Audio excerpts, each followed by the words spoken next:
অন্তর্বর্তীকালীন সরকার আমলে এই চুক্তিটা যারা সম্পাদন করেছেন তার অন্যতম হোতা ছিলেন খলিলুর রহমান, ফলে তাকেও বিচারের আওতায় আনতে হবে।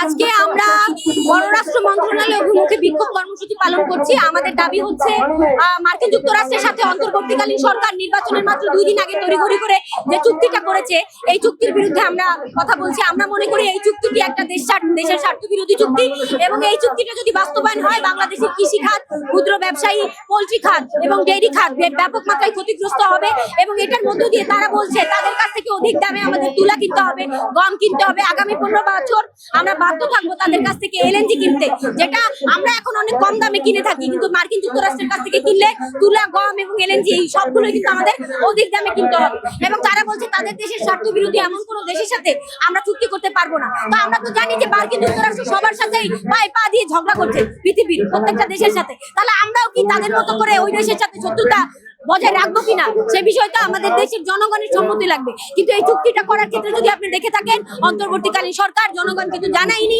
এবং অপরাপর নাগরিকদেরও কিন্তু এই সম্পর্কে সচেতন করেনি এবং এই চুক্তিটা একটা গোপন চুক্তির মতোই কিন্তু আমাদের দেশে হয়েছে। এবং আমরা যেই চুক্তিটা সম্পর্কে জানতে পেরেছি একটা মার্কিন ওয়েবসাইট থেকে, আমাদের দেশে কিন্তু এখনো সেটা শুরু হয়নি, অথচ সেই চুক্তিটা বাস্তবায়ন করা অলরেডি শুরু হয়ে গেছে। ফলে আমরা মনে করি এই চুক্তি যদি বাস্তবায়িত হয় ফলে আমাদের দেশের যে জাতীয় শিল্প খাত সেটি ব্যাপক মাত্রায় ক্ষতিগ্রস্ত হবে, আমাদের সার্বভৌমত্ব ব্যাপকভাবে ক্ষতিগ্রস্ত হবে এবং আমরা আমেরিকার কাছে একটা নত জানু পররাষ্ট্র নীতির দিকেই ধাবিত হবো। ফলে অবিলম্বে এই চুক্তি বাতিল করতে হবে।